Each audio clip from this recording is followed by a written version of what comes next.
Bonjour à tous et à toutes les amis, j'espère que vous allez bien. Bienvenue dans cette nouvelle vidéo. Comme vous avez pu voir aujourd'hui, on est avec une magnifique A45S. Alors avant de commencer cette vidéo les amis, juste dites-moi dans les commentaires si ça vous intéresserait une vidéo A45S vs A45, parce que j'ai toujours la mienne, ce serait l'occasion. Mettez un maximum de likes si vous voulez voir une vidéo A45S vs A45, bien sûr sur ma chaîne principale, et n'hésitez pas simplement à vous abonner à ma chaîne secondaire, vous venez d'arriver dessus, ceux qui ne sont pas abonnés, et activez la petite cloche. Aujourd'hui A45S, d'origine la voiture déjà elle fait 421 chevaux pour ceux qui ne savent pas. Je ne vais pas la présenter complètement, j'en ai déjà présenté une, mais je voulais un petit peu vous en parler. Celle-ci est très différente, elle est très jolie. Regardez, elle ressort en fait, c'est pas un gris mat d'origine, c'est je sais même pas c'est quoi la couleur, mais au soleil ça ressemble un petit peu arc-en-ciel, c'est très joli. Si vous voulez la louer les amis, moi sur une petite carte sur Instagram, n'hésitez pas à les ajouter. Et franchement en plus si vous venez de ma part, vous avez 50 € sur la journée, c'est-à-dire vous payez 50 € moins cher, 300 € et 350 et 50 km en plus dans la journée, donc c'est vraiment l'avantage. Et pareil pour la semaine, si vous voulez la louer le week-end, vous avez jusqu'à 100 € de moins, enfin non, vous avez 100 € de moins et 100 km de roulage en plus quoi. Alors au niveau de l'extérieur, on y retrouve du coup un capot qui a été covering bien évidemment en carbone. Ici comme vous pouvez voir ça ressort vraiment en couleur arc-en-ciel, très joli. La face avant est magnifique et comme vous avez pu voir en plus c'est une location en plaque française. Et ça c'est vraiment cool, bien évidemment. Regardez-moi la gueule qu'elle a, elle est vraiment magnifique. Les logos ont été passés en noir. On rappelle 421 chevaux turbo 4matic plus. Donc la voiture accroche comme jamais. Elle est full option. Je vous la remonte vraiment très rapidement, c'est histoire de la voir présenter rapidement. L'arrière, regardez les logos, ils sont passés en noir, c'est très joli. Bref, voilà, on va aller à l'intérieur directement. Je voulais montrer l'extérieur. Hop, allez hop, on va à l'intérieur. Voilà comment elle est. Les sièges baquets performance. Petit truc, voilà, de base elle est jaune comme ça. Bon, c'est un peu choquant les ouvertures de porte quand t'es jamais monté dedans. Mais voilà, regardez le volant. Hop, on va la démarrer. Le volant full Alcantara, très sympa. Et les sièges baquets sont super confortables. Ben, juste un petit truc que je peux donner en défaut à cette voiture, c'est que les sièges baquets ne sont pas réglables au niveau des côtés. C'est assez serré quand tu veux faire beaucoup de route. Bon, aujourd'hui on va pas faire beaucoup de route en l'occurrence. Mais voilà, et franchement ce volant magnifique en full Alcantara qui est très joli. Alors aujourd'hui on est là pour parler un petit peu de qu'est-ce que je préfère, pourquoi je suis plus A45S ou A45. Alors moi j'adore cette A45S. Bon, la voiture est chaude, ne vous inquiétez pas. Si vous voyez que je fais des petites accélérations de temps en temps. Déjà rien à voir, la puissance comparée au A45 normal, 6 fois plus puissant. Vous le verrez, parce que si cette vidéo atteint vraiment un petit nombre de kiffs de likes, elle est 2000 likes, on fera une vidéo comparative à 45 et à 45S, mais un truc vraiment bien fait. Et franchement j'ai des petites idées en tête, donc si ça vous motive, je compte sur vous pour mettre un maximum de likes. Regardez, on est à bord, ça se conduit beaucoup plus facilement qu'une A45 normale. Certes c'est beaucoup plus cher maintenant, on compare une phase qui est de 2014, non 2015 des phases 2 des A45. Et là c'est 2020 quasiment, 2008, 2019, 2020. Donc forcément ça a beaucoup changé depuis. Il y a une grosse évolution. La prise en main de la voiture est beaucoup meilleure. Ça se dit vachement. Et bien meilleure. La boîte de vitesse surtout. Il y a un gros effort au niveau de la boîte de vitesse. Regardez les vélos qui roulent en plein milieu de la route, ça fait grave plaisir. Dans la boîte de vitesse, tu sais quoi, on va vous laisser passer. Allez-y. Ah, oh, le vent. Ça fait mal là. Là ça fait mal, je me suis pris un vent incroyable. Donc voilà, comme je vous l'ai dit, c'est vraiment une super caisse. Après, je trouve qu'il y a quand même un large, bien meilleur boulot sous cette voiture. Ça fait, en fait la 45 à l'ancienne faisait plus typé vraiment entrée de gamme sportive AMG. Là c'est pas une entrée de gamme, ce que je veux dire c'est que là, tu retrouves une voiture qui globalement est quand même beaucoup plus classe. On y retrouve, regardez toutes ces petites... Déjà ces petits éclairages d'ambiance, ça n'a rien à voir, ça c'est beaucoup plus joli.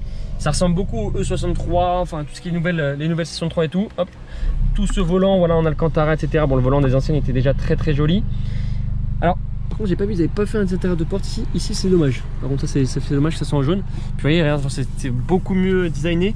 Après, pour le prix que ça coûte, bien évidemment, ça reste trop cher parce que tu sais, il y a beaucoup de plastique pour une voiture qui est à ce prix-là. Mais tu as quand même toute la technologie Mercedes dedans. Et ça, faut pas le nier, c'est très sympa. Regardez, tu peux changer tout ce qui est compteur, tu as l'écran tactile, franchement tu as tout. Moi ce que je trouve comme point fort à cette voiture, déjà le 4matic plus, regardez on va passer en mode sport plus. Bon là voilà, la sonorité c'est pas incroyable, celle-ci elle claque un petit peu. Ici il y a tout ce qui est bouton échappement, mais je pense que le bouton de l'échappement c'est plus le bouton... Regardez. Et attendez, parce que je crois qu'il y a la police derrière moi, j'ai pas envie de faire une accélération avec la police derrière moi, sachant que... Même si je vais pas dépasser la vitesse, non c'est bon, regardez. J'ai accéléré vraiment en une seconde, j'étais à 70.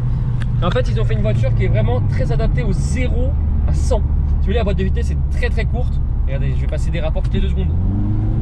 Là je suis en 3ème, on va se mettre en 2ème. Regardez. Les rapports ils font que se passer en fait.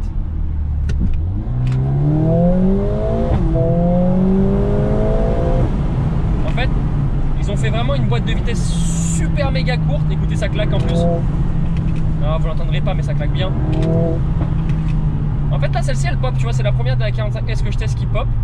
Et franchement, ça fait plaisir. Ça fait un petit pop and manque bien sympa. Un peu pas très fort avec le FAP. Elle est repassée en confort. Elle n'est pas là pour faire n'importe quoi. Et en fait, ils ont fait une boîte de vitesse vraiment très très courte. Boîte 8 rapports. Pour que, en fait, vraiment, dès le début, tu aies toute la puissance. Et ils ont fait vraiment un truc qui. En fait, ils voulaient juste faire une vraie voiture de 0 à 100 et c'est réussi parce que la voiture au 0 à 100, je sais pas le nombre exact, mais je crois que c'est 3 secondes et quelques, je sais pas si c'est 8 ou je sais plus. Mais en tout cas, c'est très rapide et franchement, perso, c'est une des voitures qui au 0 à 100 en launch control, sachant que je l'ai pas testé avec celle-ci en elle-même, est vraiment la voiture qui m'a le plus impressionné. Franchement, c'est un truc de fou. Le 4matic Plus est carrément, même pas efficace, c'est pas le mot, c'est un truc de fou. La boîte de vitesse elle est super active. La boîte de vitesse est super active. La voiture, malgré que ça fasse pas un bruit de ouf, je trouve que ça fait vraiment un bruit de kart. Le turbo, comparé aux anciennes, qui chargeaient trop tard. Les anciennes, ils chargeaient vraiment beaucoup trop tard les turbos. C'était lent, c'était mou à bas régime. Malgré que ça reste un 4 cylindres turbo, là ils ont fait une voiture qui à bas régime a beaucoup plus de couple qu'avant. Et ça, clairement, c'est pas négligeable. Les anciennes A45, moi, c'est le défaut que j'avais avec. C'est que bah voilà, à bas régime c'était un veau, voilà, c'est faut le dire, ça avait du mal, ça avançait pas, et même à haut régime pour que ça valait pas trop ces 380 chevaux pour les phases 2 et 360 chevaux pour les phases 2 aussi, phase 1 pardon. Ça reste une très bonne voiture, je ne critique pas les anciennes, j'adore, j'en ai une, je l'adore toujours autant, mais ça reste une voiture qui a quand même quelques petits points faibles et qui reste quand même une lourde d'origine. Celle-ci par exemple, moi le point faible que je pourrais donner à cette A45 là, est-ce que c'est fiable? Je pense que oui. Ils ont quand même bien travaillé la fiabilité des 4 cylindres, on est en 2020. Les anciennes avaient un petit peu de problème avec la fiabilité, celle-ci un peu moins. Mais franchement, je peux pas trop reprocher quelque chose à cette voiture. Peut-être le bruit, voilà, peut-être le bruit, mais bon maintenant, voilà, c'est toutes les voitures en 2020. Toutes les voitures font plus de bruit hein, avec les FAP, tout ça, c'est vrai que... voilà quoi. C'est le dommage, c'est le problème, c'est que tu n'as plus de bruit sur toutes les voitures. Après, le point fort, ça reste son intérieur, hein. Regardez de la télé là. Un J-Track Pace, je sais même pas ce que ça sert, à quoi ça sert. Bon, une utilisation sur circuit, c'est pas grave. Boîte Boulogne, c'est un circuit. Voilà, c'est pour faire des tatous quoi, t'as toutes les données. On va pas l'utiliser. Voilà, drag race, tu peux faire un drag race, voir le race 0 à 100, la télémétrie. Voilà, t'as tout quoi. Et après, t'as la MG Performance où tu peux te mettre en moteur. Voilà, t'as tout ça. Franchement, t'as tellement de choses. Tu vois, moi je trouve même limite que Mercedes ça reste très très bien. J'adore, mais ils en font trop des fois. Après, c'est ce qui permet aussi de justifier à eux leur prix.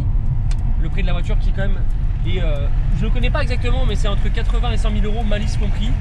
Il y a des options, voilà, quand on veut une nouvelle optionner, c'est 100 000 euros. Après, qui va mettre 100 000 euros dans une classe A? Les loueurs, ils le font parce que eux, bah voilà, bien évidemment, c'est une voiture qui est louée. Pourquoi Mercedes il s'est activé? Annulé. Que souhaitez-vous faire? Manger un grec. Pardon? Annulé. Merci. Ouais, voilà, en gros les loueurs ils le font parce que eux voilà, ils n'achètent pas la voiture, c'est du leasing souvent. Je suis pas loueur, mais je pense que c'est ça. Et puis voilà quoi.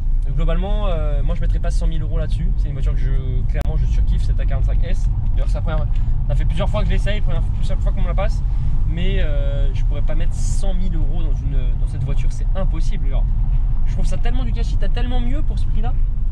Attendez, puisqu'il y a la police, j'ai pas trop envie de me faire contrôler. Ah, t'as tellement mieux pour ce prix-là. Et bon, après, comme je vous dis, ça reste efficace. T'as une voiture qui est full option, qui reste quand même globalement très confortable. Après, les sièges baquets, ça reste un petit peu raide. Mais regardez-moi ça, t'as un intérieur qui est quand même hyper beau. Même l'arrière, c'est sympa, tu vois. Très sympa. Rien à dire. Voilà, mais après, comparé à l'autre A45, ce que je pourrais reprocher, moi je préfère quand même le design de l'ancienne. J'aime beaucoup ce design là, mais l'ancienne avait son petit charme. Je trouve que c'était un peu une A45 mythique. Celle-ci, elle n'a plus trop son terme de A45. Je pense que c'est un peu, moi j'aurais dû appeler ça c'est un peu une nouvelle gamme pour moi cette voiture. C'est pas la même. Il n'y a rien à voir avec les phases 1, phase 2. À part son badge, son pack aéro aussi, mais sinon ça y ressemble pas du tout à la 45 à l'ancienne. même si ça reste globalement une très bonne voiture. Regardez, au neutre ça fait absolument pas de bruit, c'est horrible. C'est horrible au neutre, hein.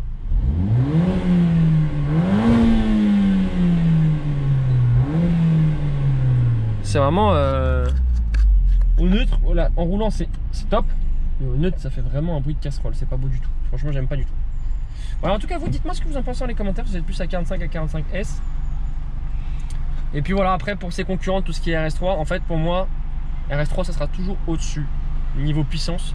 Là c'est la nouvelle gamme de la 45, la nouvelle gamme de RS3 n'est pas sortie, mais la nouvelle gamme de RS3 fera 450 chevaux.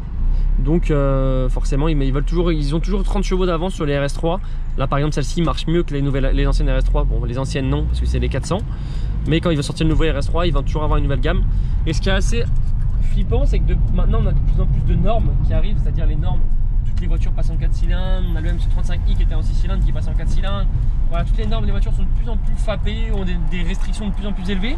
Mais que toutes les années les constructeurs, le RS3 il va faire 450 chevaux, mais dans 2 ans, enfin dans 5 ans, la future A45S ça sera toujours un 4 cylindres qui fera peut-être 460 chevaux. Après le RS3 fera 500, et bien dans 100 ans ça serait quoi? Ça sera dans des 4 cylindres de 1500 chevaux d'origine, genre. C'est vrai que c'est assez flippant. Enfin on sait pas trop où est-ce que ça va arriver. Et le problème de ces voitures c'est que quand t'as pas l'habitude de les conduire et que tu passes à quelqu'un qui fait un petit peu n'importe quoi, qui est là pendant un certain laps de temps et qui connaît pas du tout les voitures sportives, c'est tellement équilibré comme voiture que tu ne sens pas du tout la vitesse et que tu peux vite te faire vraiment très peur et même te tuer, hein. Tu vois là, regarde, t'es là, tu fais un petit coup comme ça, elle marche vraiment du tonnerre par contre, hein. Oh là là là. Ah franchement par contre je critiquerai jamais, elle marche vraiment comme le tonnerre. Voilà, après tu vois c'est des voitures qui sont quand même globalement dangereuses. Bref, pour revenir sur la 45, c'est quand même, je préfère les nouvelles niveau moteur parce que ça marche mieux et la boîte de vitesse surtout. Après je préfère la sonorité des anciennes et je préfère surtout au niveau des anciennes tout ce qui est elle avait son charme. Voilà, moi je trouve que celle-ci n'a pas le charme des anciennes, mais c'est une super caisse. Moi je serais à votre place si vous n'avez pas l'occasion de conduire des grosses voitures, je la louerai directement. Voilà, sur ce les amis, j'espère que cette petite vidéo vous a plu. N'hésitez pas à vous abonner, mon Instagram c'est G3-Adrien. Et juste en haut, tu as une petite vidéo qui s'affiche, si tu veux cliquer dessus, n'hésitez pas à cliquer dessus. Et puis sur ce les amis, ciao tout le monde. Bye bye.